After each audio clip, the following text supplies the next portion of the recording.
ಇಲ್ಲಿ ಕಾಣಿಸ್ತಾ ಇದೆ ನೋಡಿ ಸ್ನೇಹಿತರೆ, ಮೊದಲನೇದಾಗಿ ನೀವು ನಮ್ಮನ್ನು ಯೂಟ್ಯೂಬಲ್ಲಿ CET ಫೈಟರ್ಸ್ ಮತ್ತು ಪೊಲೀಸ್ ಫೈಟರ್ಸ್ ಯೂಟ್ಯೂಬ್ ಚಾನಲಲ್ಲೂ ಕೂಡ ಫಾಲೋ ಮಾಡ್ಬೋದು. ನಂತರ ನಮ್ಮ ಟೆಲಿಗ್ರಾಮ್ ಗ್ರೂಪ್ ಲಿಂಕನ್ನು ಕೂಡ ಡಿಸ್ಕ್ರಿಪ್ಷನಲ್ಲಿ ಕೊಟ್ಟಿರ್ತೇನೆ. CET ಫೈಟರ್ಸ್ 1 ಅಥವಾ ಪೊಲೀಸ್ ಫೈಟರ್ಸ್ಗೂ ಕೂಡ ನೀವು ಜಾಯ್ನ್ ಆಗ್ಬೋದು.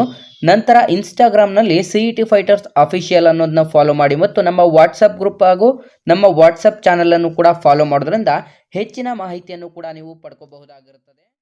Hi hello friends, welcome to police fighters YouTube channel. ಸ್ನೇಹಿತರೆ, ಈ ಒಂದು ವಿಡಿಯೋದಲ್ಲಿ ಕಂಪ್ಲೀಟ್ ಆಗಿ ನಾವು ನಿಮಗೆ ಸಾಮಾನ್ಯ ಕನ್ನಡ ಅಂತಂದರೆ ಜನರಲ್ ಕನ್ನಡದ ಕಂಪ್ಲೀಟ್ ಆದಂಥ ಕ್ವಶನ್ ಪೇಪರ್ಗಳನ್ನು ಬಿಡಿಸ್ತಾ ಹೋಗ್ತೀನಿ. ಸ್ನೇಹಿತರೆ, ಅತಿ ಮುಖ್ಯವಾಗಿ ನಮ್ಮ ಚಾನಲಲ್ಲಿ ವಿಲೇಜ್ ಅಕೌಂಟೆಂಟ್, BMTC ಮತ್ತು PDO ಹಾಗೂ ಇನ್ನಿತರ ಸ್ಪರ್ಧಾತ್ಮಕ ಪರೀಕ್ಷೆಗಳಲ್ಲಿ ಕಮ್ಯುನಿಕೇಷನ್ ಪೇಪರ್ ಅಂತಲೇ ನಿಮಗೆ ಸಪ್ರೇಟಾಗಿ ಒಂದು ಕಮ್ಯುನಿಕೇಷನ್ ಪೇಪರನ್ನು ನಿಗದಿಪಡಿಸಲಾಗಿರುತ್ತೆ. ಈಗ ನಿಮಗೆಲ್ರಿಗೂ ಕೂಡ ಗೊತ್ತಿದೆ, BMTC, PDO ಮತ್ತು ವಿಲೇಜ್ ಅಡ್ಮಿನಿಸ್ಟ್ರೇಟಿವ್ ಅಥವಾ ವಿಲೇಜ್ ಅಕೌಂಟೆಂಟ್ VAO ಹುದ್ದೆಗಳಿಗೆ ಸಂಬಂಧಪಟ್ಟಂತೆ ಸೆಪರೇಟಾಗಿ ನಿಮಗೆ ಕಮ್ಯುನಿಕೇಷನ್ ಪೇಪರನ್ನು ಕೂಡ ನಿಗದಿಪಡಿಸಲಾಗಿರುತ್ತೆ. ಈ ಒಂದು ಕಮ್ಯುನಿಕೇಷನ್ ಪೇಪರಲ್ಲಿ ನೀವು ಹೆಚ್ಚು ಸ್ಕೋರ್ ಮಾಡಿದರೆ ನಿಮ್ಮ ಆಯ್ಕೆ ಆಗುವಂಥ ಸಾಧ್ಯತೆಗಳು ಹೆಚ್ಚಿರುತ್ತದೆ. ಸ್ನೇಹಿತರೆ, GK ಎಲ್ಲರೂ ಕೂಡ ಮಾಡ್ತಾರೆ, GK ಪೇಪರಲ್ಲಿ ಎಲ್ಲರೂ ಕೂಡ ಸ್ಕೋರ್ ಮಾಡೇ ಮಾಡ್ತಾರೆ. ಆದರೆ ನೀವು ಕಮ್ಯುನಿಕೇಷನ್ ಪೇಪರ್ನ ಚೆನ್ನಾಗಿ ಮಾಡಿದರೆ ಅಂತಂದರೆ ನಿಮ್ಮ ಆಯ್ಕೆ ಆಗುವಂಥ ಸಾಧ್ಯತೆ ಹೆಚ್ಚಿನದಾಗಿರುತ್ತದೆ. ಅಂತಂದರೆ ಆಯ್ಕೆ ಪರ್ಸೆಂಟೇಜ್ ಜಾಸ್ತಿ ಆಗುತ್ತೆ ನಿಮ್ಮದು. ಬನ್ನಿ ಸ್ನೇಹಿತರೆ, ಟೈಮನ್ನು ವೇಸ್ಟ್ ಮಾಡ್ದಲೇ ಇವತ್ತಿನ ಈ ಒಂದು ವಿಡಿಯೋದಲ್ಲಿ ಸಾಮಾನ್ಯ ಕನ್ನಡ ಅಂತಂದರೆ ಸ್ನೇಹಿತರೆ, ಈ ಒಂದು ಪೇಪರನ್ನು ನಾನು KEಯಿಂದ ಅಧಿಕೃತವಾಗಿ ನಡೆಸಲಾದಂಥ ಹಿಂದಿನ ಎಕ್ಸಾಮ್ಸ್ಗಳಲ್ಲಿ ತೆಗೆದಂಥ ಒಂದು ಕ್ವಶನ್ ಪೇಪರ್ಗಳನ್ನು ತೆಗೆದು ನಿಮಗೆ ಈ ಒಂದು ವಿಡಿಯೋದಲ್ಲಿ ತಿಳಿಸ್ತಾ ಹೋಗ್ತಾ ಇದ್ದೀನಿ. ವಿಡಿಯೋನ ಕೊನೆವರೆಗೂ ನೋಡಿ. ಆದಷ್ಟು ಡಿಸ್ಕ್ರಿಪ್ಷನಲ್ಲಿ ಕೊಟ್ಟಿರ್ತೇನೆ ನಮ್ಮ ಟೆಲಿಗ್ರಾಮ್ ಗ್ರೂಪ್ ಮತ್ತು ವಾಟ್ಸಪ್ ಗ್ರೂಪ್ ಲಿಂಕನ್ನು. ಚಾನಲ್ಗೆ ಸಬ್ಸ್ಕ್ರೈಬ್ ಮಾಡ್ಕೊಳ್ಳಿ. ಮೊದಲನೆಯ ಪ್ರಶ್ನೆಯನ್ನು ನೋಡ್ತಾ ಹೋಗೋದಾದರೆ ಸ್ನೇಹಿತರೆ, ಇದೊಂದು ಸಾಮಾನ್ಯ ಕನ್ನಡಕ್ಕೆ ಸಂಬಂಧಪಟ್ಟಂಥ ಪೇಪರ್ ಆಗಿರುತ್ತೆ. ಸಾಮಾನ್ಯ ಕನ್ನಡ ನಿಮಗೆ ಎಷ್ಟು ಮಾರ್ಕ್ಸಿಗೆ ಕೇಳಲಾಗುತ್ತದೆ ಅಂತಂದರೆ ಸಾಮಾನ್ಯ ಕನ್ನಡ 35 ಮಾರ್ಕ್ಸು, ನೆಕ್ಸ್ಟ್ ಸಾಮಾನ್ಯ ಇಂಗ್ಲೀಷ್ 35 ಮಾರ್ಕ್ಸು, ನೆಕ್ಸ್ಟ್ ನಿಮಗೆ ಸಾಮಾನ್ಯ ಕಂಪ್ಯೂಟರ್ ಜ್ಞಾನ 30 ಮಾರ್ಕ್ಸು. ಟೋಟಲ್ ಸ್ನೇಹಿತರೆ ನಿಮಗೆ 100 ಮಾರ್ಕ್ಸಿಗೆ ಒಂದು ಎಕ್ಸಾಮ್ಸ್ ಇರುತ್ತದೆ. ಮೊದಲನೇ ಪ್ರಶ್ನೆಯನ್ನು ನೋಡಿದ್ರೆ, ನಾಯಿಯ ನೆನಪಿಗಾಗಿ ವೀರಗಲ್ಲನ್ನು ನೆಟ್ಟು ಹಾಕಿಸಿದಂಥ ಒಂದು ಶಾಸನ ಯಾವುದು ಸ್ನೇಹಿತರೆ? ನಾಯಿಯ ನೆನಪಿಗಾಗಿ ವೀರಗಲ್ಲನ್ನು ನೆಟ್ಟು ಹಾಕಿದಂಥ ಒಂದು ಶಾಸನ ಯಾವುದು ಅಂತ ಇಲ್ಲಿ ಪ್ರಶ್ನೆಯನ್ನು ಕೇಳಲಾಗಿರುತ್ತೆ. ಸ್ನೇಹಿತರೆ, ಆ ಒಂದು ಶಾಸನ ಯಾವುದು ಅಂತಂದರೆ ಸರಿಯಾದಂಥ ಉತ್ತರ ನೀವಿಲ್ಲಿ ಗಮನಿಸ್ಬೋದು. ಯಾವ ಶಾಸನದಲ್ಲಿ ಯಾವುದರ ಬಗ್ಗೆ ಕೇಳಲಾಗಿದೆ ಅಂತ ನೀವು ಗಮನಿಸಬೇಕು. ಸ್ನೇಹಿತರೆ, ಇದರಲ್ಲಿ ನಿಮಗೆ ಕೆಲವೊಂದೊಂದು ಸಲ ಆನ್ಸರ್ ಗೊತ್ತಿಲ್ಲ ಅಂತಂದರೂ ಕೂಡ ನೀವು ಆಪ್ಷನ್ಸ್ಗಳನ್ನು ಎಲಿಮಿನೇಟರ್ ಮೆಥಡ್ನ ಮೂಲಕ ನೀವು ಆನ್ಸರನ್ನು ಮಾಡ್ಬೋದು. ಸ್ನೇಹಿತರೆ, ಬಾದಾಮಿ ಶಾಸನ, ಹಲ್ಮಿಡಿ ಶಾಸನ, ಆತಕೂರು ಶಾಸನ ಮತ್ತು ಜೀವನವಲ್ಲಭನ ಶಾಸನ ಅಂತ ನೀಡಲಾಗಿದೆ. ಇದಕ್ಕೆ ಸರಿಯಾದಂಥ ಉತ್ತರ ಆಪ್ಷನ್ C ಅಂತಂದರೆ 3 ಆತಕೂರು ಶಾಸನ. ಸ್ನೇಹಿತರೆ, ಆಪ್ಷನ್ C ಆತಕೂರು ಶಾಸನ ಇದಕ್ಕೆ ಸರಿಯಾದಂಥ ಒಂದು ಉತ್ತರವಾಗಿರುತ್ತೆ. ಸ್ನೇಹಿತರೆ, ಈ ಒಂದು ಪ್ರಶ್ನೆಗಳು ಸಂಪೂರ್ಣ ಒಂದು ನೋಟ್ಸ್ ಮಾಡ್ತಾ ಹೋಗಿ ನಾವು ಕ್ಲಾಸ್ಗಳನ್ನು ದಿನ ಅಪ್ಲೋಡ್ ಮಾಡ್ತಾ ಇರ್ತೀವಿ. ನೆಕ್ಸ್ಟ್ ಎರಡನೇ ಪ್ರಶ್ನೆ ಕಡೆಗೆ ಬರೋದಾದ್ರೆ ಅಂತಂದರೆ ಇದರಲ್ಲಿ 32ನೇ ಪ್ರಶ್ನೆ ಕೂಡ ಇದಾಗಿರುತ್ತದೆ. ಗುಡಿಸಲು, ಹೊಸ್ತಿಲು, ಬಾಗಿಲು ಅಥವಾ ಈ ಒಂದು ಪದದ ಅಂತರ್ಗತವಾಗಿರುವಂಥ ಇಳ್ ಪದದ ಅರ್ಥ ಏನು ಸ್ನೇಹಿತರೆ? ಇಲ್ಲಿ ಇಳ್ ಅಂತ ನೀಡಲಾಗಿದೆ. ಗುಡಿಸಲು, ಹೊಸ್ತಿಲು ಅಥವಾ ಬಾಗಿಲು ಅಂತ ನೀಡಲಾಗಿರುತ್ತೆ. ಈ ಪದಗಳಲ್ಲಿ ಅಂತರ್ಗತವಾಗಿ ಇಳ್ ಪದದ ಅರ್ಥವೇನು? ಈ ಒಂದು ಪದದ ಸಮಾನಾರ್ಥಕ ಅಥವಾ ಇಳ್ ಪದದ ಸಮಾನಾರ್ಥಕ ಅಥವಾ ಅರ್ಥವೇನು ಅಂತ ಇಲ್ಲಿ ಪ್ರಶ್ನೆಯನ್ನು ಕೇಳಲಾಗಿದೆ. ಸ್ನೇಹಿತರೆ, ತುಂಬ ಜನ ವಿದ್ಯಾರ್ಥಿಗಳು ಇಳ್ ಅಂದ ತಕ್ಷಣ ಇಲ್ಲಿ ನೀವು ಗಮನಿಸ್ಬೋದು ಹೊಸ್ತಿಲು ಅಥವಾ ಬಾಗಿಲು ಅಂತ ಇದೆ ಅಂದ ತಕ್ಷಣ ನೀವೇನು ಮಾಡ್ತೀರಾ? ಇಲ್ಲಿ ಆಪ್ಷನ್ C ಅಂತ ಟಿಕ್ ಮಾಡಿಬಿಡ್ತಾರೆ. ಆದರೆ ಅದು ತಪ್ಪಾಗಿರುತ್ತದೆ. ಸ್ನೇಹಿತರೆ, ನೀವು ಗಮನಿಸಿ ಸ್ವಲ್ಪ ಯೋಚನೆ ಮಾಡಿ ನೋಡಿದಾಗ ನಿಮಗೆ 32ನೇ ಪ್ರಶ್ನೆಗೆ ಸರಿಯಾದಂಥ ಉತ್ತರ ಯಾವುದು ಅಂತಾರೆ ಆಪ್ಷನ್ A ಮನೆ ಆಗಿರುತ್ತದೆ. ಇಳ್ ಅಂತಂದರೆ ಮನೆ ಆಗಿರುತ್ತೆ ಸ್ನೇಹಿತರೆ. ಇಳ್ ಅಂತಂದರೆ ಮನೆ ಸರಿಯಾದಂಥ ಉತ್ತರವಾಗಿರುತ್ತದೆ. ಸ್ನೇಹಿತರೆ, ನಿಮಗೆ ಈ ಒಂದು ವಿಡಿಯೋ ಏನಾದರೂ ತುಂಬ ಹೆಲ್ಪ್ಫುಲ್ ಆಗಿದೆ ಅಂತ ಏನಾದರೂ ಅನ್ನಿಸ್ತಾ ಇದ್ದರೆ ಇಲ್ಲಿ ಕಾಣಿಸ್ತಿರುವಂಥ ಈ ಒಂದು ನಂಬರ್ಗೆ ಫೋನ್ಪೇ ಅಥವಾ ಗೂಗಲ್ ಪೇಯಲ್ಲಿ 5 ರೂಪೀಸನ್ನು ಡೊನೇಟ್ ಮಾಡಿ, ಅಥವಾ ಇಲ್ಲಿ ಕಾಣಿಸ್ತಿರುವಂಥ ಈ ಒಂದು QR ಕೋಡ್ಗೂ ಕೂಡ ನೀವು 5 ರೂಪೀಸ್ ಡೊನೇಟನ್ನು ಮಾಡ್ಬೋದಾಗಿರುತ್ತೆ. ನಿಮಗೆ ಇಷ್ಟ ಇದ್ದರೆ ಮಾತ್ರ ನೀವು ಈ ಒಂದು QR ಕೋಡ್ಗೆ ಅಥವಾ ಈ ಒಂದು ಫೋನ್ಪೇ ಅಥವಾ ಗೂಗಲ್ ಪೇಯಿಂದ 5 ರೂಪೀಸನ್ನು ನಮಗೆ ಡೊನೇಟ್ ಮಾಡಿ ಹೆಲ್ಪ್ ಕೂಡ ಮಾಡ್ಬೋದಾಗಿರುತ್ತೆ. ನೆಕ್ಸ್ಟ್ 33ನೇ ಪ್ರಶ್ನೆ ಕಡೆಗೆ ಬರೋದಾದ್ರೆ 33ನೇ ಪ್ರಶ್ನೆ ಏನಿದೆ ಅಂತಂದರೆ, ಪದಗಳ ನಡುವೆ ನೀಡಬೇಕಾಗಿರುವಂಥ ವಿರಾಮವನ್ನು ಅನುಸರಿಸಿ ಸರಿಯಾದಂಥ ಒಂದು ವಾಕ್ಯವನ್ನು ಆಯ್ಕೆ ಮಾಡಿ. ಸ್ನೇಹಿತರೆ, ಈ ಒಂದು ಸಂಪೂರ್ಣ ಕ್ವಶನ್ ಪೇಪರ್ ನಿಮಗೆ KEಯಿಂದ ಹಿಂದಿನ ಎಕ್ಸಾಮ್ಸ್ಗಳಲ್ಲಿ ನಡೆಸಲಾದಂಥ CTI 670 ಹುದ್ದೆಗಳಿಗೆ ಸಂಬಂಧಪಟ್ಟಂತೆ ನಡೆದಂಥ SDFDಗಳಲ್ಲಿ ನೆಕ್ಸ್ಟ್ ಪ್ರೀವಿಯಸ್ನ ಕ್ವಶನ್ ಪೇಪರ್ಗಳನ್ನು ತೆಗೆದು ನಿಮಗೆ ಈ ಒಂದು ವಿಡಿಯೋದಲ್ಲಿ ತಿಳಿಸ್ತಾ ಇದ್ದೀವಿ. ಯಾಕೆ ಅಂತಂದರೆ ಸ್ನೇಹಿತರೆ, ಆಲ್ಮೋಸ್ಟ್ ನಿಮಗೆ ಈ ಒಂದು ಪೇಪರಿಂದ ಮೋಸ್ಟ್ ಆಫ್ ಆಲ್ ಕ್ವಶನ್ಗಳು ನಿಮಗೆ ವಿಲೇಜ್ ಅಕೌಂಟೆಂಟ್, BMTC ಮತ್ತು PDO ಹುದ್ದೆಗಳಿಗೆ ರಿಪೀಟೆಡ್ ಆಗುವಂಥ ಕ್ವಶನ್ಸ್ಗಳಾಗಿರುತ್ತೆ. ಇಲ್ಲಿ ನೀಡಲಾಗಿರುವಂಥ ಒಂದು ವಾಕ್ಯದಲ್ಲಿ ಕೊನೆಯದಾಗಿ ನಾವು ಗಮನಿಸೋದಾದರೆ ಇದನ್ನು ವಿರಾಮವನ್ನು ಎಲ್ಲಿ ನೀಡಬೇಕು ಅಂತ ಇಲ್ಲಿ ನೀಡಲಾಗಿದೆ. ಆಪ್ಷನ್ ಎ ಯಾವ ರೀತಿ ಇದೆ ಅಂತಂದರೆ ಒಂದನೇ ಆಪ್ಷನ್ ಸರ್ಕಾರಿ ಹೆಣ್ಣು ಮಕ್ಕಳ ಹಾಸ್ಟೆಲ್ ಅಂತಲೂ ಕೂಡ ನೀಡಲಾಗಿರುತ್ತೆ. ನೆಕ್ಸ್ಟ್ ಎರಡನೇದು ಸರ್ಕಾರಿ ಹೆಣ್ಣು ಮಕ್ಕಳ ಸ್ಪೇಸ್ ಹಾಸ್ಟೆಲ್ ಅಂತ ನೀಡಲಾಗಿದೆ. ನೆಕ್ಸ್ಟ್ ಮೂರನೇದಾಗಿ ಸರ್ಕಾರಿ ಸ್ಪೇಸ್ ಹೆಣ್ಣು ಸ್ಪೇಸ್ ಮಕ್ಕಳ ಸ್ಪೇಸ್ ಹಾಸ್ಟೆಲ್ ಅಂತ ನೀಡಲಾಗಿರುತ್ತೆ. ನೆಕ್ಸ್ಟ್ ನಾಲ್ಕನೇದಾಗಿ ಸರ್ಕಾರಿ ಹೆಣ್ಣು ಸ್ಪೇಸ್ ಹಾಸ್ಟೆಲ್ ಸ್ಪೇಸ್ ಮಕ್ಕಳ ಸ್ಪೇಸ್ ಹಾಸ್ಟೆಲ್ ಅಂತ ನೀಡಲಾಗಿದೆ. ಸ್ನೇಹಿತರೆ, ಇದರಲ್ಲಿ ನಾವು ಕನ್ನಡದಲ್ಲಿ ಒಂದು ವಾಕ್ಯವನ್ನು ಬರಿಬೇಕಾದ್ರೆ ಇದರಲ್ಲಿ ಸರಿಯಾದಂಥ ಉತ್ತರ ಯಾವುದು ಅಂತಂದರೆ ಕರೆಕ್ಟಾಗಿ ನೀಡಿರುವಂಥ ಒಂದು ವಿರಾಮ ಎಲ್ಲಿ ನಾವು ನೀಡಬೇಕು ಅಂತ ನೋಡೋದಾದರೆ ಸರಿಯಾದಂಥ ಉತ್ತರ ಆಪ್ಷನ್ ಎ ಸರಿಯಾಗಿರುತ್ತೆ. ಇನ್ನೆಲ್ಲವೂ ಕೂಡ ತಪ್ಪಾಗಿರುತ್ತೆ. ಹಾಗಾಗಿ ಆಪ್ಷನ್ ಎ ಸರಿಯಾದಂಥ ಉತ್ತರ ಕೂಡ ಆಗಿರುತ್ತೆ. ಸ್ನೇಹಿತರೆ, ನೀವಿಲ್ಲಿ ಗಮನಿಸ್ಬೋದು, ನಾವು ತಿಳಿಸ್ತಿರುವಂಥ ಕಂಪ್ಲೀಟ್ ಆದಂಥ ಕ್ವಶನ್ ಪೇಪರ್ನ ನೀವು ಒಂದ್ಸಲ ರೆಫರ್ ಮಾಡ್ತಾ ಹೋದರೆ ಮುಂದಿನ ಎಕ್ಸಾಮ್ಸ್ಗಳಲ್ಲಿ ನಿಮಗೆ ವಿಲೇಜ್ ಅಕೌಂಟೆಂಟ್, BMTC ಮತ್ತು PDO ಹುದ್ದೆಗಳಿಗೆ ಹೆಲ್ಪ್ ಆಗುತ್ತದೆ.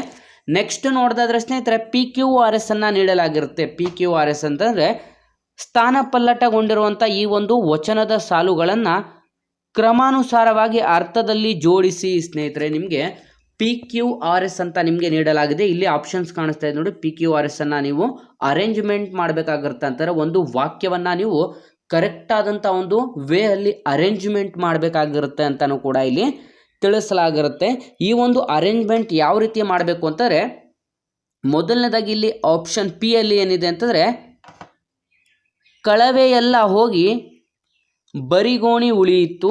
ನೆಕ್ಸ್ಟ್ ಕ್ಯೂ ಅಲ್ಲಿ ಇರುಳೆಲ್ಲ ನಡೆದಾನ ಸುಂಕಂಕಜ್ಜಿ. ನೆಕ್ಸ್ಟ್ ಆರಲ್ಲಿ ಏನಿದೆ ಅಂತಂದರೆ ಹರಿದ ಗೋಣಿಯಲ್ಲೊಬ್ಬ ಕಳವೆಯ ತುಂಬಿದ. ನೆಕ್ಸ್ಟ್ ಎಸ್ ಅಲ್ಲಿ ನೋಡೋದಾದರೆ ಅಳಿಮನದವ ಭಕ್ತಿ ಇಂಥ ಇತ್ತು ರಾಮನಾಥ ಅಂತ ಕೊಡಲಾಗಿರುತ್ತೆ. ಸ್ನೇಹಿತರೆ, ಇದೊಂದು ಹಳೆಗನ್ನಡ ಅಥವಾ ಹಳೆಗನ್ನಡದ ಒಂದು ಪದ್ಯದ ಸಾರಾಂಶವನ್ನು ಕೂಡ ನೀಡಲಾಗಿರುತ್ತೆ. ನೀವಿಲ್ಲಿ ಗಮನಿಸ್ಬೋದು ಸ್ನೇಹಿತರೆ, ಇದರ ಒಂದು ಅರೇಂಜ್ಮೆಂಟನ್ನು ನೀವು ಮಾಡಬೇಕು. ಅರೇಂಜ್ಮೆಂಟ್ ಯಾವ ರೀತಿ ಮಾಡಬೇಕು ಅಂತಂದರೆ ಸ್ನೇಹಿತರೆ, ಇದಕ್ಕೆ ನೀವು ಮೊದಲನೇದಾಗಿ ನೀವು ಕೊಟ್ಟಿರುವಂಥ PQRS ಅನ್ನು ಕಂಪ್ಲೀಟಾಗಿ ಒಂದು ಸಲ ಓದ್ಕೊಂಡು ಅರ್ಥ ಮಾಡ್ಕೋಬೇಕು. ಅರ್ಥ ಮಾಡಿಕೊಂಡು ಆದ ನಂತರ ನೀವಿಲ್ಲಿ ಗಮನಿಸ್ಬೋದು, ಮೊದಲನೇದು ಯಾವ್ದು ಬರುತ್ತದೆ ಅಂತಂದರೆ ಆರ್ ಬರುತ್ತದೆ. ಮೊದಲನೇದು ಆರ್ ಬರುತ್ತದೆ. ಆರ್ ಪಕ್ಕ ನೀವು ಒಂದಂತ ಹಾಕೋಬೇಕಾಗಿರುತ್ತೆ. ಇದು ಒಂದನೇದಾಗಿ ಬರುತ್ತೆ. ಏನು ಅಂತಂದರೆ ಹರಿದ ಗೋಣಿಯಲ್ಲೊಬ್ಬ ಕಳವೆಯ ತುಂಬಿದ. ಹರಿದ ಗೋಣಿಯಲ್ಲೊಬ್ಬ ಕಳವೆಯ ತುಂಬಿದ. ನೆಕ್ಸ್ಟ್ ಎರಡನೇದು ಯಾವುದು ಅಂತಂದರೆ ಕ್ಯೂ ಆಗುತ್ತೆ. ಎರಡನೇದು ಕ್ಯೂ ಆಗುತ್ತದೆ. ಇರುಳೆಲ್ಲ ನಡೆದಾನ ಸುಂಕಂಕಜ್ಜಿ ಅಂತಂದರೆ ಹರಿದ ಗೋಣಿಯಲ್ಲೊಬ್ಬ ಕಣಿವೆಯ ತುಂಬಿ ಇರುಳೆಲ್ಲ ನಡೆದಾನ ಸುಂಕಂಕಜ್ಜಿ ಅಂತಂದರೆ ಹರಿದ ಗೋಣಿಯಲ್ಲಿ ಅದನ್ನು ತುಂಬಿಕೊಂಡು ಅವರು ನೈಟೆಲ್ಲ ನಡ್ಕೊಂಡು ಹೋಗ್ತಾರೆ ಅಂತ ಇದರ ಮೀನಿಂಗ್ ಆಗುತ್ತದೆ. ನೆಕ್ಸ್ಟ್ ನೋಡಿದ್ರೆ ನೆಕ್ಸ್ಟ್ ಯಾವ ವಾಕ್ಯ ಬರಬೇಕು ಅಂತಂದರೆ ಪಿ ಬರಬೇಕಾಗಿರುತ್ತೆ. ನೆಕ್ಸ್ಟು ಪಿ ಬರಬೇಕಾಗಿರುತ್ತೆ. ಹಾಗಾಗಿ ಪಿನ ಮೂರನೇದಂತ ಹಾಕಬೇಕಾಗಿರುತ್ತೆ. ಕಳವೆ ಎಲ್ಲ ಹೋಗಿ ಬರಿ ಗೋಣಿ ಉಳಿಯಿತು ಅಂತಂದರೆ ಆ ಗೋಣಿ ಚೀಲದ ಒಳಗಡೆ ತುಂಬಿದ್ದಂಥ ಅವೆಲ್ಲವೂ ಕೂಡ ಬಿದ್ದು ಹೋಗಿ ಬರೀ ಗೋಣಿ ಚೀಲ ಮಾತ್ರ ಉಳಿಯಿತು ಅನ್ನೋದು ಮೂರನೇದಾಗುತ್ತೆ. ನೆಕ್ಸ್ಟ್ ನಾಲ್ಕನೇದಾಗಿ ಅಂತಂದರೆ ಇದು ಎಸ್ ಅನ್ನುವಂಥದ್ದು ನಾಲ್ಕನೇದಾಗುತ್ತೆ.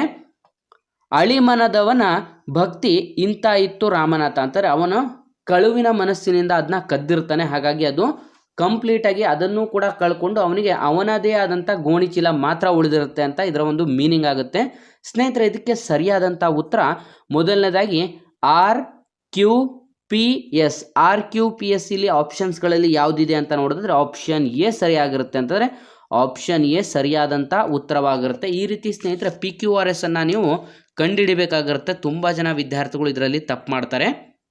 ನೆಕ್ಸ್ಟ್ ಮುಂದಿನ ಒಂದು PQRS ಅನ್ನು ನಾವು ಗಮನಿಸೋದಾದರೆ ಇದರಲ್ಲೂ ಅಷ್ಟೇ ಅವರು ಸ್ಥಾನಪಲ್ಲಟವಾಗಿರುವಂಥ ಒಂದು ಸಾಲನ್ನು ಅಥವಾ ಈ ಒಂದು ಅರ್ಥ ನೀಡುವಂಥ ಒಂದು ಕ್ರಮವಾಗಿ ಜೋಡಿಸಿ ಅಂತ ಇಲ್ಲಿ ನೀಡಲಾಗಿರುತ್ತೆ. ಸ್ನೇಹಿತರೆ, ಪಿ ಅಲ್ಲಿ ಏನಿದೆ ಅಂತಂದರೆ ಇದು ಆಹ್ವಾನ ಪತ್ರಿಕೆಗಳ ಮೇಲೆ ಕಂಡು ಬರುವಂಥ ಹೊಸ ಟ್ರೆಂಡ್ ಆಗಿರುತ್ತದೆ. ಕ್ಯೂ ಅಲ್ಲಿ ನಿಮ್ಮ ಹೆಸರು ನಮ್ಮ ಹೃದಯದಲ್ಲಿದೆ, ನಿಮಗಿದು ಆತ್ಮೀಯ ಆಮಂತ್ರಣ ಅಂತ ಕ್ಯೂ ಅಲ್ಲಿದ್ದರೆ ನೆಕ್ಸ್ಟ್ ಆರಲ್ಲಿ ಏನಂತ ಇದೆ ಅಂತಂದರೆ ಆದರೆ ಮುದ್ದಾದ ಅಕ್ಷರಗಳಲ್ಲಿ ಬರೆಯುವಂಥ ಅವಕಾಶ ಆತ್ಮೀಯತೆ ತಪ್ಪಿ ಹೋಯಿತು.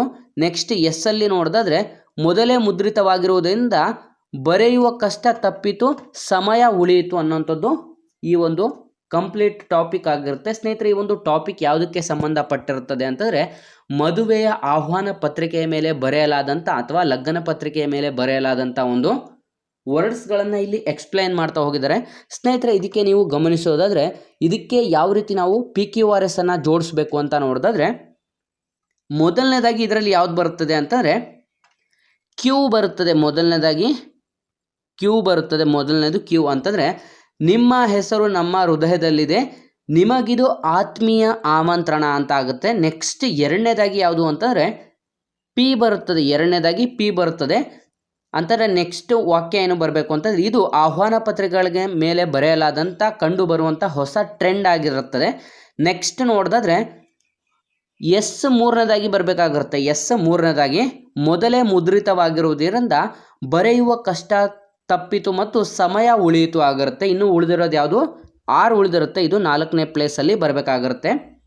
ಆದರೆ ಮುದ್ದಾದ ಅಕ್ಷರಗಳಲ್ಲಿ ಬರೆಯುವ ಅವಕಾಶ ಆತ್ಮೀಯತೆ ತಪ್ಪಿ ಹೋಯಿತು ಅಂತಂದರೆ ಸ್ನೇಹಿತರೆ ಇಲ್ಲಿ ಮೊದಲನೇದಾಗಿ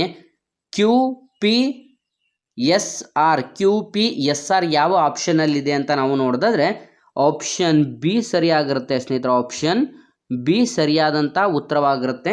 ಸ್ನೇಹಿತರೆ, ನೀವು OMR ಅಲ್ಲಿ ಟಿಕ್ ಮಾಡಬೇಕಾದ್ರೆ ನೀಟಾಗಿ ನೋಡಿಕೊಂಡು ಟಿಕ್ ಮಾಡಬೇಕಾಗಿರುತ್ತೆ ಒಂದ್ಸಲ. ನೆಕ್ಸ್ಟ್ ಮುಂದಿನ ಪ್ರಶ್ನೆಗಳೆಲ್ಲ ನೋಡ್ತಾ ಹೋಗೋದಾದರೆ ನೆಕ್ಸ್ಟ್ 36ನೇ ಪ್ರಶ್ನೆ, ಮನ್ಮಥ ಶಬ್ದಕ್ಕೆ ಸಮಾನ ಅರ್ಥ ನೀಡದ ಪದ ಯಾವುದು? ನೀಡದ ಪದ ಗುರುತಿಸಿ. ಸ್ನೇಹಿತರೆ, ಇಲ್ಲಿ ನೀವು ಕಂಪ್ಲೀಟಾಗಿ ಕ್ವಶನನ್ನು ಕ್ಲೀನಾಗಿ ಗಮನಿಸಬೇಕು. ನೀಡದ ಅಂತ ನೀಡಲಾಗಿರುತ್ತೆ. ಇಲ್ಲಿ ಮನ್ಮಥ ಶಬ್ದಕ್ಕೆ ಸಮಾನಾರ್ಥಕ ಪದದ ಅರ್ಥ ನೀಡದ ಪದವನ್ನು ಗುರುತಿಸಿ ಅಂತ ಕೇಳಲಾಗಿದೆ. ತುಂಬ ಜನ ವಿದ್ಯಾರ್ಥಿಗಳು ಏನು ಮಾಡ್ತಾರೆ, ಮನ್ಮಥ ಶಬ್ದಕ್ಕೆ ಸಮಾನಾರ್ಥಕ ಅರ್ಥ ಅಂತ ಇಷ್ಟು ಓದಿದ ತಕ್ಷಣ ನೀವು ಟಿಕ್ ಮಾಡಿಬಿಡ್ತಾರೆ. ಅದು ತಪ್ಪಾಗಿರುತ್ತೆ. ಸ್ನೇಹಿತರೆ, ಮನ್ಮಥ ಪದಕ್ಕೆ ಸಮಾನಾರ್ಥಕ ಪದ ಯಾವುದು ಅಂತ ನಾವು ನೋಡ್ತಾ ಹೋಗೋದಾದರೆ ಮನ್ಮಥ ಅಂತಂದರೆ ಐಸರಲ ಕೂಡ ಆಗಿರುತ್ತದೆ. ನೆಕ್ಸ್ಟ್ ಕರ್ವುವಿಲ್ಲ ಅನ್ನೋಂಥದ್ದು ಆಗಿರುತ್ತದೆ. ನೆಕ್ಸ್ಟ್ ಕಮ್ಮಂಗೋಲ ಅನ್ನೋಂಥದ್ದು ಆಗಿರುತ್ತದೆ. ಮನ್ಮಥ ಅಂತಂದರೆ ಸುಂದರವಾದ ಅಂತ ಆಗಿರುತ್ತೆ. ಆದರೆ ಮನ್ಮಥ ಪದದ ಅರ್ಥದ ಸಮಾನಾರ್ಥಕ ನೀಡದ ಪದ ಯಾವುದು ಅಂತಂದರೆ ಸ್ನೇಹಿತರೆ ಪೊಡೆಯಲರ ಅಂತಂದರೆ ಆಪ್ಷನ್ ಬಿ ಇದು ಸರಿಯಾಗಿರುತ್ತೆ ಅಂತಂದರೆ ಸ್ನೇಹಿತರೆ ಮನ್ಮಥ ಶಬ್ದಕ್ಕೆ ಸಮಾನಾರ್ಥಕ ಅರ್ಥ ನೀಡದ ಪದವನ್ನು ಗುರುತಿಸಿ ಅಂತ ಅವರು ಕೇಳಿದರು. ಹಾಗಾಗಿ ಆಪ್ಷನ್ ಬಿ ಸರಿಯಾದಂಥ ಉತ್ತರ ಕೂಡ ಆಗಿರುತ್ತದೆ ಇಲ್ಲಿ. ನೆಕ್ಸ್ಟ್ ನಾವು ನೋಡ್ತಾ ಹೋಗೋದಾದರೆ ಐಸಾಯಿ ಪದದ ಅರ್ಥವೇನು ಅಂತ ಇಲ್ಲಿ ಪ್ರಶ್ನೆಗಳನ್ನು ಕೇಳಲಾಗಿದೆ. ಸ್ನೇಹಿತರೆ, ಐಸಾಯಿ ಪದದ ಅರ್ಥವನ್ನು ನಾವು ನೋಡೋದಾದರೆ ಕಂಪ್ಲೀಟಾಗಿ ಈ ಒಂದು ಪ್ರಶ್ನೆಗಳು ಕೂಡ ತುಂಬ ರಿಪೀಟೆಡ್ ಆಗಿರುತ್ತೆ. ಐಸಾಯಿ ಪದದ ಅರ್ಥ ಏನು ಅಂತಂದರೆ ಕ್ರೈಸ್ತ ಧರ್ಮದವ. ಐಸಾಯಿ ಅಂತಂದರೆ ಕ್ರೈಸ್ತ ಧರ್ಮದವರಿಗೆ ನಾವು ಐಸಾಯಿ ಅಂತ ಕರೆಯಲಾಗಿರುತ್ತದೆ. ಹಾಗಾಗಿ ಆಪ್ಷನ್ ಸಿ ಸರಿಯಾದಂಥ ಉತ್ತರವಾಗಿರುತ್ತದೆ. ನೆಕ್ಸ್ಟ್ 38ನೇ ಪ್ರಶ್ನೆ ಕಡೆಗೆ ಬರೋದಾದರೆ ಸ್ನೇಹಿತರೆ, ಫಲವುಂ ನಾಲಿಗೆಯಲ್ಲುಳ್ಳಂ ಡ್ಯಾಶ್ ಅಂದರೆ ಏನು? ಸ್ನೇಹಿತರೆ, ಫಲವುಂ ನಾಲಿಗೆಯಲ್ಲುಳ್ಳಂ ಅಂದರೆ ಏನು ಅಂತ ಇಲ್ಲಿ ಪ್ರಶ್ನೆಯನ್ನು ಕೇಳಲಾಗಿರುತ್ತೆ. ಅಂದರೆ ಏನು ಅಂತ ಇಲ್ಲಿ ಪ್ರಶ್ನೆ ಕೇಳಲಾಗಿರುತ್ತೆ. ಸ್ನೇಹಿತರೆ, ಇದಕ್ಕೆ ಸರಿಯಾದಂಥ ಉತ್ತರವನ್ನು ನೋಡಿದ ನಂತರ ಫಲವುಂ ನಾಲಿಗೆಯಲ್ಲುಳ್ಳಂ ಅಂತ ಇಲ್ಲಿ ಪ್ರಶ್ನೆಯನ್ನು ಕೇಳಲಾಗಿರುತ್ತೆ. ಅಂತಂದರೆ ಏನು ಅಂತಂದರೆ ಸರಿಯಾದಂಥ ಉತ್ತರ ಇಲ್ಲಿ ಸ್ನೇಹಿತರೆ ನೀವು ಗಮನಿಸ್ಬೋದು. ನೀವು ಸುಳ್ಳು ಹೇಳುವವ ಅಂತ ಟಿಕ್ ಮಾಡ್ತಾರೆ, ಆದರೆ ಇದು ತಪ್ಪಾಗಿರುತ್ತದೆ. ಸುಳ್ಳು ಹೇಳುವವ ಆಗಲ್ಲ. ಆಪ್ಷನ್ ಡಿ ವಾಸುಕಿ ನಿಮಗೆ ಗೊತ್ತಿರುತ್ತದೆ. ಆಪ್ಷನ್ ಡಿ ವಾಸುಕಿ ಇದಕ್ಕೆ ಸರಿಯಾದಂಥ ಉತ್ತರ ಕೂಡ ಆಗಿರುತ್ತದೆ. ನೆಕ್ಸ್ಟ್ ಮುಂದಿನ ಪ್ರಶ್ನೆ ಕಡೆಗೆ ಬರೋದಾದರೆ 39ನೇ ಪ್ರಶ್ನೆ ಸ್ನೇಹಿತರೆ. 39ನೇ ಪ್ರಶ್ನೆ ಏನು ಅಂತಂದರೆ ಇಂದ ಪ್ರತ್ಯಯದಿಂದ ಅಲ್ಲಿ ಪ್ರತ್ಯಯಕ್ಕೆ ಪಲ್ಲಟಿಸಿದರೂ ಅರ್ಥ ಕೆಡದಂಥ ವಾಕ್ಯವನ್ನು ಗುರುತಿಸಿ. ಸ್ನೇಹಿತರೆ, ನಿಮಗೆ ವಿಭಕ್ತಿ ಪ್ರತ್ಯಯಗಳು ಗೊತ್ತಿರಬೇಕಾಗತ್ತೆ. ಉ, ಅನ್ನು, ಇಂದ, ಈಗೇಕೆ, ದೆಸೆಯಿಂದ, ಆ, ಅಲ್ಲಿ ಅಂತಂದರೆ ಇವು ಕಂಪ್ಲೀಟಾಗಿ ವಿಭಕ್ತಿ ಪ್ರತ್ಯಯಗಳು. ಪ್ರಥಮ ವಿಭಕ್ತಿ, ದ್ವಿತೀಯ ವಿಭಕ್ತಿ, ತೃತೀಯ ವಿಭಕ್ತಿ, ಈ ರೀತಿ ಕಂಪ್ಲೀಟಾಗಿ ವಿಭಕ್ತಿ ಪ್ರತ್ಯಯಗಳು ಗೊತ್ತಿರಬೇಕಾಗುತ್ತೆ. ಅದರಲ್ಲಿ ಇಂದ ಪ್ರತ್ಯಯದಿಂದ ಅಲ್ಲಿ ಪ್ರತ್ಯಯಕ್ಕೆ ಆ ಒಂದು ಅರ್ಥ ವಾಕ್ಯ ಚೇಂಜ್ ಆದರೂ ಕೂಡ ಅರ್ಥವನ್ನು ಕೆಡಲಾರದೆ ಇರುವಂಥ ಒಂದು ವಾಕ್ಯ ಯಾವುದು ಅಂತ ಇಲ್ಲಿ ಪ್ರಶ್ನೆಯನ್ನು ಕೇಳಲಾಗಿದೆ. ಸ್ನೇಹಿತರೆ, ಇಲ್ಲಿ ಮೊದಲನೇದಾಗಿ ಗಮನಿಸ್ಬೋದು ನೀವು, ಅಕ್ಕಿಯಿಂದ ಮಾಡಿದ ಇಡ್ಲಿ. ನೆಕ್ಸ್ಟ್ ಎರಡನೇದಾಗಿ ಮನೆಯಿಂದ ತಂದ ತಿಂಡಿ. ನೆಕ್ಸ್ಟ್ ಊರಿನಿಂದ ಬಂದ ನೆಂಟ. ನೆಕ್ಸ್ಟ್ ನಾಲ್ಕನೇದಾಗಿ ಮರದಿಂದ ಉದುರಿದ ಎಲೆ ಅಂತ ಇಲ್ಲಿ ನೀಡಲಾಗಿದೆ. ಸ್ನೇಹಿತರೆ, ನೀವು ಬಿಡಿಸಿ ಬರೆದುಕೊಳ್ಳಬೇಕಾಗುತ್ತೆ. ಈ ಒಂದು ಪ್ರಶ್ನೆಗೆ ಸರಿಯಾದಂಥ ಉತ್ತರ ಯಾವುದು ಅಂತ ನಾವು ನೋಡ್ತಾ ಹೋಗೋದಾದರೆ ಮನೆಯಿಂದ ಇಲ್ಲಿ ಇಂದ ಅಂತ ಬಂತ. ನೆಕ್ಸ್ಟ್ ತಿಂಡಿ ಇಲ್ಲಿ ಅಂತ ಬರಲ್ಲ. ನೆಕ್ಸ್ಟ್ ಊರಿನಿಂದ ಇಂದ ಬಂತು ಇಲ್ಲಿ, ಆದರೆ ಇಲ್ಲಿ ನೆಂಟ ಆಗುತ್ತೆ.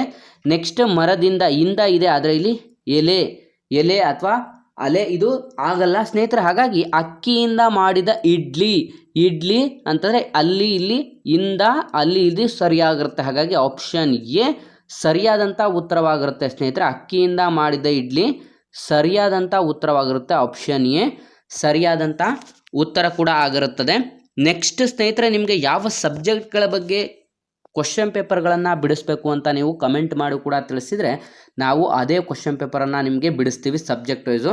ನೆಕ್ಸ್ಟ್ 40ನೇ ಪ್ರಶ್ನೆ ಕಡೆಗೆ ಬರೋದಾದರೆ ಸ್ನೇಹಿತರೆ, ನಿಮಗೆ ಈ ಒಂದು ವಿಡಿಯೋ ಏನಾದರೂ ತುಂಬ ಹೆಲ್ಪ್ಫುಲ್ ಆಗಿದೆ ಅಂತ ಏನಾದರೂ ಅನ್ನಿಸ್ತಾ ಇದ್ದರೆ ಇಲ್ಲಿ ಕಾಣಿಸ್ತಿರುವಂಥ ಈ ಒಂದು ನಂಬರ್ಗೆ ಫೋನ್ಪೇ ಅಥವಾ ಗೂಗಲ್ ಪೇಯಲ್ಲಿ 5 ರೂಪೀಸನ್ನು ಡೊನೇಟ್ ಮಾಡಿ, ಅಥವಾ ಇಲ್ಲಿ ಕಾಣಿಸ್ತಿರುವಂಥ ಈ ಒಂದು QR ಕೋಡ್ಗೂ ಕೂಡ ನೀವು 5 ರೂಪೀಸ್ ಡೊನೇಟನ್ನು ಮಾಡ್ಬೋದಾಗಿರುತ್ತೆ. ನಿಮಗೆ ಇಷ್ಟ ಇದ್ದರೆ ಮಾತ್ರ ನೀವು ಈ ಒಂದು QR ಕೋಡ್ಗೆ ಅಥವಾ ಈ ಒಂದು ಫೋನ್ಪೇ ಅಥವಾ ಗೂಗಲ್ ಪೇಯಿಂದ 5 ರೂಪೀಸನ್ನು ನಮಗೆ ಡೊನೇಟ್ ಮಾಡಿ ಹೆಲ್ಪ್ ಕೂಡ ಮಾಡ್ಬೋದಾಗಿರುತ್ತೆ. 7ನೇಯ ನರಕದ ಪುಳು ಡ್ಯಾಶ್ ಎಂಬಲ್ಲಿ ಷಷ್ಠಿ ವಿಭಕ್ತಿಯ ಪ್ರತ್ಯಯ ದೀರ್ಘವಾಗಿದೆ. ಇದು ಡ್ಯಾಶ್ ಲಕ್ಷಣ ಅಂತ ಇಲ್ಲಿ ತಿಳಿಸಲಾಗಿರುತ್ತೆ ಸ್ನೇಹಿತರೆ. ನೀವು ಕ್ವಶನ್ಸ್ಗಳನ್ನು ಮೊದಲನೇದಾಗಿ ಅರ್ಥ ಮಾಡ್ಕೋಬೇಕು. 7ನೇಯ ನರಕದ ಪುಳು ಅಂತಂದರೆ 7ನೇಯ ನರಕದ ಪುಳು ಡ್ಯಾಶ್ ಎಂಬಲ್ಲಿ ಷಷ್ಠಿ ವಿಭಕ್ತಿಯ ಪ್ರತ್ಯಯ ದೀರ್ಘವಾಗಿದೆ. ಇದು ಡ್ಯಾಶ್ನ ಲಕ್ಷಣ ಅಂತ ಇಲ್ಲಿ ಪ್ರಶ್ನೆಯನ್ನು ಕೇಳಲಾಗಿರುತ್ತೆ. ಸ್ನೇಹಿತರೆ, ಇದು ಯಾವುದರ ಲಕ್ಷಣ ಅಂತ ನಾವು ನೋಡೋದಾದರೆ ಸರಿಯಾದಂಥ ಉತ್ತರ ಆಪ್ಷನ್ ಬಿ ಪೂರ್ವದ ಹಳೆಗನ್ನಡದ ಒಂದು ಲಕ್ಷಣ ಆಗಿರುತ್ತೆ ಸ್ನೇಹಿತರೆ. ಇದು ಪೂರ್ವದ ಹಳೆಗನ್ನಡದ ಒಂದು ಲಕ್ಷಣವನ್ನು ಹೋಲಿಕೆ ಮಾಡುತ್ತದೆ. ನೆಕ್ಸ್ಟ್ ಪ್ರಶ್ನೆ ಕಡೆಗೆ ಬರೋದಾದ್ರೆ 41ನೇ ಪ್ರಶ್ನೆ, ಈ 4ರಲ್ಲಿ ತಪ್ಪಾಗಿರುವಂಥ ವಾಕ್ಯವನ್ನು ಗುರುತಿಸಿ. ಸ್ನೇಹಿತರೆ, ಈ 4ರಲ್ಲಿ ತಪ್ಪಾಗಿರುವಂಥ ವಾಕ್ಯವನ್ನು ಗುರುತಿಸಿ. ಈ 4 ಆಪ್ಷನ್ಸ್ಗಳನ್ನು ನೀವು ಮೊದಲನೇದಾಗಿ ಓದ್ಕೋಬೇಕಾಗುತ್ತೆ. 4 ಆಪ್ಷನ್ಸ್ಗಳಲ್ಲಿ ತಪ್ಪಾಗಿರುವುದನ್ನು ಮಾತ್ರ ನಾವು ಗುರುತಿಸಬೇಕು, ಸರಿಯಾಗಿರೋದನ್ನು ಅಲ್ಲ. ತಪ್ಪಾಗಿರುವುದನ್ನು ಕ್ವಶನ್ಸ್ಗಳನ್ನು ತುಂಬ ನೀಟಾಗಿ ಒಂದ್ಸಲ ಓದ್ಕೊಳ್ಳಿ ಸ್ನೇಹಿತರೆ. ತುಂಬ ಜನ ವಿದ್ಯಾರ್ಥಿಗಳು ಅಲ್ಲಿ ಕ್ವಶನ್ ಏನು ಕೇಳಿರ್ತಾರೆ ಅದರ ಉಲ್ಟ ಹಾಕಿರ್ತಾರೆ. ಅಂದರೆ ಕ್ವಶನ್ ಕಂಪ್ಲೀಟಾಗಿ ನೀವು ಓದಬೇಕು. ಹಾಗಾಗಿ ಸ್ನೇಹಿತರೆ, 41ನೇ ಪ್ರಶ್ನೆಗೆ ನಾವು ನೋಡ್ತಾ ಹೋದರೆ ರಾಮನು ಚಿಕ್ಕ ಹಣ್ಣನ್ನು ಕಚ್ಚಿ ತಿಂದನು.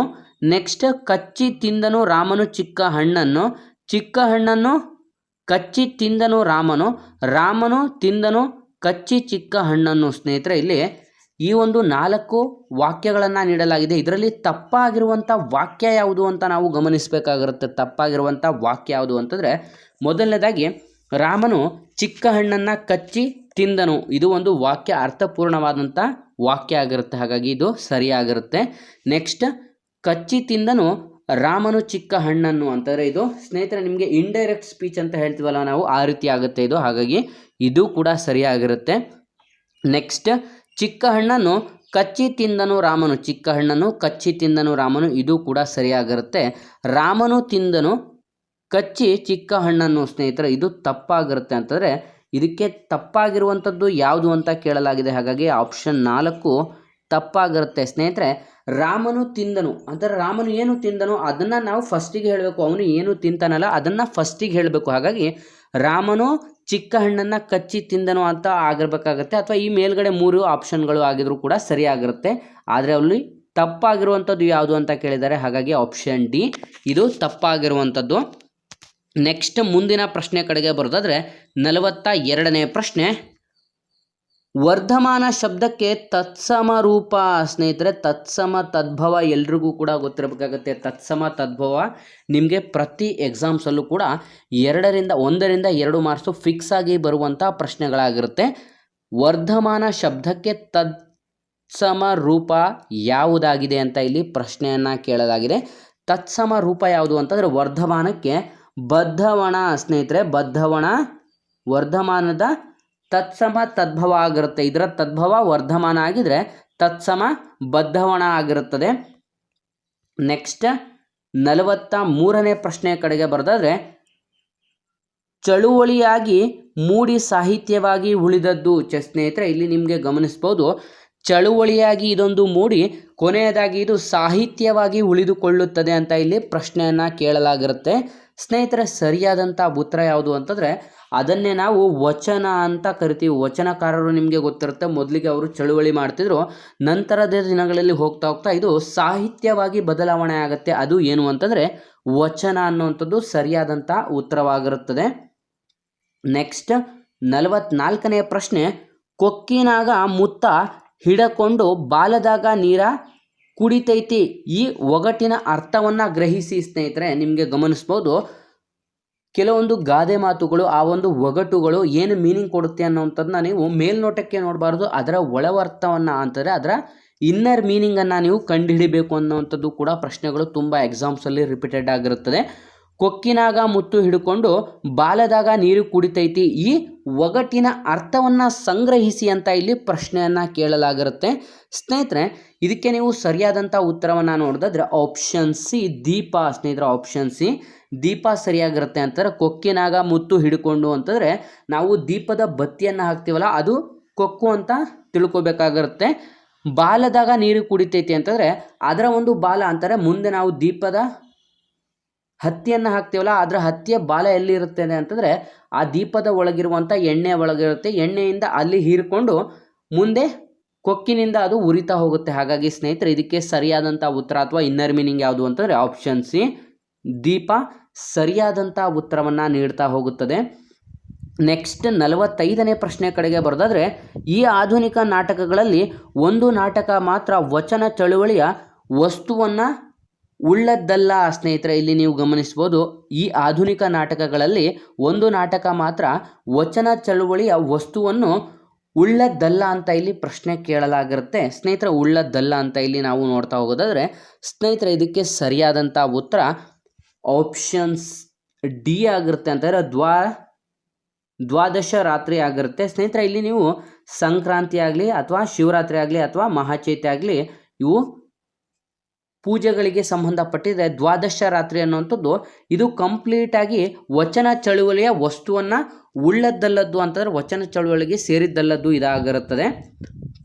ನೆಕ್ಸ್ಟ್ ನಾವು ನೋಡ್ತಾ ಹೋಗೋದಾದರೆ 46ನೇ ಪ್ರಶ್ನೆಗಳಲ್ಲಿ ಇವುಗಳಲ್ಲಿ ಗುಂಪಿಗೆ ಸೇರದ ಒಂದನ್ನು ಸೂಚಿಸಿ. ಗುಂಪಿಗೆ ಸೇರದ ಒಂದನ್ನು ಅಂತಂದರೆ ಯಾವುದು ಗುಂಪಿಗೆ ಸೇರಲ್ಲ ಆ ಒಂದು ಪದವನ್ನು ತೆಗೆದುಹಾಕಿ ಅಂತ ಇಲ್ಲಿ ಪ್ರಶ್ನೆ ಆಗಿರುತ್ತೆ. 46ನೇ ಪ್ರಶ್ನೆಗಳಲ್ಲಿ ಆಪ್ಷನ್ ಎ ಏನಿದೆ ಅಂತಂದರೆ ರಳ, 2ನೇದು ಕುಳ, 3ನೇದು ಕ್ಷಳ, 4ನೇದು ಹಳ. ರಳ, ಕುಳ, ಕ್ಷಳ, ಹಳ ಅನ್ನೋಂಥದ್ದನ್ನು ನೀಡಲಾಗಿರುತ್ತೆ. ಇದರಲ್ಲಿ ಆಪ್ಷನ್ ಯಾವುದು ಸೇರಲ್ಲ ಅನ್ನೋವಂಥದ್ದನ್ನ ನಾವು ನೋಡಬೇಕಾಗುತ್ತೆ. ಹಾಗಾಗಿ ಸ್ನೇಹಿತರೆ 46ನೇ ಪ್ರಶ್ನೆಗೆ ಸರಿಯಾದಂಥ ಉತ್ತರ ಆಪ್ಷನ್ 4 ಹಳ. ಹಳ ಅನ್ನೋವಂಥದ್ದು ಇದು ಸೇರಲ್ಲ. ಇನ್ನು ಮಿಕ್ಕುಳಿದಂಥದ್ದು ರಳ, ಕುಳ, ಕ್ಷಳ ಅನ್ನೋವಂಥದ್ದು ಒಂದು ಪದದ ಅರ್ಥವನ್ನು ನೀಡ್ತಾ ಹೋಗುತ್ತದೆ. ಇದು ಹಳ ಅನ್ನೋವಂಥದ್ದು ಇದು ಬೇರೆ ಪದದ ಮೀನಿಂಗನ್ನು ನೀಡ್ತಾ ಹೋಗುತ್ತೆ. ಹಾಗಾಗಿ ಇದು ಗುಂಪಿಗೆ ಸೇರದ ಪದ ಕೂಡ ಆಗಿರುತ್ತದೆ. ನೆಕ್ಸ್ಟ್ 47ನೇ ಪ್ರಶ್ನೆ ಉಂಚೈಂಬಳ ಈ ಶಬ್ದದ ಸರಿಯಾದ ರೂಪ ಯಾವುದು ಸ್ನೇಹಿತರೆ? ಈ ಒಂದು ಶಬ್ದದ ಸರಿಯಾದ ರೂಪವನ್ನು ಇಲ್ಲಿ ನಾವು ಗುರುತಿಸಬೇಕಾಗಿರುತ್ತದೆ ಅಂತ ಇಲ್ಲಿ ಪ್ರಶ್ನೆಗಳನ್ನು ಕೇಳಲಾಗಿರುತ್ತೆ. ಸ್ನೇಹಿತರೆ ಉಂಚೈಂಬಳ ಅನ್ನುವಂಥದ್ರ ಮೀನಿಂಗ್ ಏನು ಅಥವಾ ಆ ಒಂದು ಶಬ್ದದ ಸರಿಯಾದಂಥ ರೂಪ ಏನು ಅಂತ ಇಲ್ಲಿ ಪ್ರಶ್ನೆಯನ್ನು ಕೇಳಲಾಗಿದೆ. ಸರಿಯಾದಂಥ ಉತ್ತರ ಯಾವುದು ಅಂತಂದರೆ ಉಂಚೈಂಬಳ ಅಲ್ಲ, ಅದು ಉಂಚೈಂಬಲ ಆಪ್ಷನ್ ಬಿ ಸರಿಯಾದಂಥ ಉತ್ತರ ಕೂಡ ಆಗಿರುತ್ತದೆ. ನೆಕ್ಸ್ಟ್ 48ನೇ ಪ್ರಶ್ನೆಯಲ್ಲಿ ಏನು ಕೇಳಲಾಗಿದೆ ಅಂತ ನೋಡ್ತಾ ಹೋಗೋದಾದರೆ ಅರೆವೆಣ್ಣಯ್ಯ ಶಬ್ದದ ಅರ್ಥವೇನು? ಅರೆವೆಣ್ಣಯ್ಯ ಶಬ್ದ ಪದದ ಅರ್ಥವೇನು ಅಂತ ಇಲ್ಲಿ ನೀಡಲಾಗಿದೆ. ಸ್ನೇಹಿತರೆ ನಿಮಗೆ ಆ ಒಂದು ಶಬ್ದಗಳ ಅರ್ಥವೇನು, ಸಮಾನಾರ್ಥಕ ಪದಗಳನ್ನು ಗುರುತಿಸಿ, ವಿರುದ್ಧಾರ್ಥಕ ಪದಗಳನ್ನು ಗುರುತಿಸಿ ಮತ್ತು ಆ ಒಂದು ಶಬ್ದದ ಇನ್ನರ್ ಮೀನಿಂಗ್ ಏನು, ಗಾದೆ ಮಾತುಗಳನ್ನು ಈ ರೀತಿ ಪ್ರತಿಯೊಂದು ಕನ್ನಡ ಎಕ್ಸಾಮ್ಸಲ್ಲಿ ನೀವು ಸಾಮಾನ್ಯ ಕನ್ನಡ ಎಕ್ಸಾಮ್ಸ್ ಬರಿತಾ ಇದ್ರೆ ಅಂತಂದರೆ ಫಿಕ್ಸ್ ಆಗಿ ಇಂಥ ಪ್ರಶ್ನೆಗಳು ಬರುವಂಥ ಸಾಧ್ಯತೆಗಳು ಕೂಡ ಇರುತ್ತೆ. ಸ್ನೇಹಿತರೆ 48ನೇ ಪ್ರಶ್ನೆಗೆ ಸರಿಯಾದಂಥ ಉತ್ತರ ಯಾವುದು ಅಂತಂದರೆ ಆಪ್ಷನ್ ಬಿ ಆಗಿರುತ್ತೆ. ಅಂತಂದರೆ ಅರ್ಧನಾರೀಶ್ವರವನ್ನು ನಾವು ಅರೆವೆಣ್ಣಯ್ಯ ಅಂತ ಕರಿತೀವಿ. ಅರ್ಧನಾರೀಶ್ವರ ಯಾರಿಗೆ ಕರಿತೀವಿ ಅಂತಂದರೆ ನಾವು ಶಿವನನ್ನು ಕರಿತೀವಿ. ಹಾಗಾಗಿ ಅರ್ಧನಾರೀಶ್ವರ ಆಪ್ಷನ್ ಬಿ ಸರಿಯಾದಂಥ ಉತ್ತರವಾಗಿರುತ್ತದೆ. ನೆಕ್ಸ್ಟ್, ದೆಕ್ಕಾಳ ಶಬ್ದದ ಅರ್ಥವೇನು ಸ್ನೇಹಿತರೆ? ದೆಕ್ಕಾಳ ಶಬ್ದದ ಅರ್ಥವೇನು ಅಂತ ಇಲ್ಲಿ ಪ್ರಶ್ನೆಯನ್ನು ಕೇಳಲಾಗಿರುತ್ತೆ. ದೆಕ್ಕಾಳ ಶಬ್ದದ ಅರ್ಥ ಏನು ಅಂತಂದರೆ ಆಡಂಬರ. ದೆಕ್ಕಾಳ ಪದದ ಅರ್ಥ ಆಡಂಬರದಿಂದ ಅಥವಾ ನಾವು ಆಡಂಬರದ ಜೀವನವನ್ನು ಜೀವಿಸುವುದು. ಇದು ಆಪ್ಷನ್ ಸಿ ಸರಿಯಾದಂಥ ಉತ್ತರವಾಗಿರುತ್ತೆ. ದೆಕ್ಕಾಳ ಅಂತಂದರೆ ಆಡಂಬರ ಸರಿಯಾದಂಥ ಉತ್ತರವಾಗಿರುತ್ತದೆ. ನೆಕ್ಸ್ಟ್ 50ನೇ ಪ್ರಶ್ನೆ ಕಡೆಗೆ ಬರೋದಾದರೆ ಈ ಒತ್ತಕ್ಷರವುಳ್ಳ ಪದಗಳಲ್ಲಿ ಭಿನ್ನವಾದಂಥ ಒಂದು ರೂಪವನ್ನು ಗುರುತಿಸಿ ಸ್ನೇಹಿತರೆ. ಈ ಕೆಳಗಡೆ ನೀಡಿರುವಂಥ ಒತ್ತಕ್ಷರದ ಪದಗಳಲ್ಲಿ ಭಿನ್ನವಾದದ್ದನ್ನು ಗುರುತಿಸಿ ಅಥವಾ ಗುಂಪಿಗೆ ಸೇರದ ಪದಗಳನ್ನು ಗುರುತಿಸಿ ಅಂತ ಪ್ರಶ್ನೆ ಕೇಳಲಾಗಿರುತ್ತೆ. ಇಲ್ಲಿ ನಾವು ಗಮನಿಸ್ಬೋದು, ಮೊದಲನೇದಾಗಿ ಕಣ್ಣು, ನೆಕ್ಸ್ಟ್ ಎರಡನೇದಾಗಿ ಹಗ್ಗ, ಮೂರನೇದಾಗಿ ಅತ್ತೆ, ನಾಲ್ಕನೇದಾಗಿ ಸ್ವರ್ಗ ಅಂತ ಇಲ್ಲಿ ನೀಡಲಾಗಿರುತ್ತೆ. ಸ್ನೇಹಿತರೆ, ಇಲ್ಲಿ ನೀವು ಎಲ್ಲ ಒಂದು ಆಪ್ಷನ್ಸ್ಗಳನ್ನು ಗಮನಿಸಿದರೆ ಅದರದೇ ಆದಂಥ ಒಂದು ಒತ್ತಕ್ಷರಗಳನ್ನು ಒಳಗೊಂಡಿರುತ್ತೆ. ಆದರೆ ಅದರದೇ ಆದಂಥ ಒತ್ತಕ್ಷರಗಳನ್ನು ಒಳಗೊಂಡಿಲ್ಲದೆ ಇರುವಂಥದ್ದು ಅಥವಾ ನಾವು ಇಲ್ಲಿ ಕಂಪ್ಲೀಟಾಗಿ ನೀವು ಗಮನಿಸ್ಬೋದು, ಇಲ್ಲಿ ಅವರು ಕೇಳಿರುವಂಥದ್ದು ಒತ್ತಕ್ಷರವುಳ್ಳ ಪದಗಳಲ್ಲಿ ಭಿನ್ನವಾದದ್ದನ್ನು ಗುರುತಿಸಿ ಅಂತ. ಆದರೆ ಇಲ್ಲಿ ಗುಂಪಿಗೆ ಸೇರಿದ ಪದ ಅಂತ ಅವರು ಗುರುತಿಸಿ ಅಂತ ಕೇಳಿಲ್ಲ. ಒತ್ತಕ್ಷರಗಳ ಮೇಲೆ ನೀವು ಗುಂಪಿಗೆ ಸೇರದ್ದನ್ನು ತೆಗಿಬೇಕು ಅಂತ ಹೇಳಿದ್ದಾರೆ. ಹಾಗಾಗಿ ವಿದ್ಯಾರ್ಥಿಗಳು ನೀವು ಗಮನಿಸಬೇಕು, ಇಲ್ಲಿ ಆಪ್ಷನ್ ಡಿ ರಾಂಗ್ ಆಗುತ್ತೆ. ಅಂತಂದರೆ ಇನ್ನು ಮಿಕ್ಕುಳಿದಂಥದ್ದು ಕಣ್ಣು ನಾವತ್ತು, ಅದಕ್ಕೆ ನಾವತ್ತಿದೆ, ಇದಕ್ಕೆ ಹಗ್ಗ, ಅದಕ್ಕೆ ಗಾವತ್ತಿದೆ, ಅತ್ತೆ, ಅದಕ್ಕೆ ತಾವತ್ತಿದೆ. ಹಾಗಾಗಿ ಅವೆಲ್ಲವೂ ಕೂಡ ಸರಿಯಾಗಿದ್ದರೆ ತಪ್ಪಾಗಿರುವಂಥದ್ದು ಆಪ್ಷನ್ ಡಿ ಆಗಿರುತ್ತೆ. ಅಂತಂದರೆ ಸ್ವರ್ಗ ಅನ್ನುವಂಥದ್ದು ಗುಂಪಿಗೆ ಸೇರದ ಅಥವಾ ಒತ್ತಕ್ಷರದಿಂದ ಭಿನ್ನವಾಗಿರುವಂಥ ಒಂದು ಪದ ಆಗಿರುತ್ತದೆ. ನೆಕ್ಸ್ಟ್ ಮುಂದಿನ ಪ್ರಶ್ನೆಯ ಕಡೆಗೆ ಬರೋದಾದರೆ 51ನೇ ಪ್ರಶ್ನೆ, ಮುಖಂಡ ಪದದಲ್ಲಿರುವಂಥ ಅನುಸ್ವಾರ ಧ್ವನಿ ಯಾವುದು ಸ್ನೇಹಿತರೆ? ಮುಖಂಡ ಅನ್ನುವಂಥದ್ರಲ್ಲಿ ನೀಡಿರುವಂಥ ಒಂದು ಅನುಸ್ವಾರ ಧ್ವನಿ ಯಾವುದು ಅಂತ ಇಲ್ಲಿ ಪ್ರಶ್ನೆ ಕೇಳಲಾಗಿರುತ್ತೆ.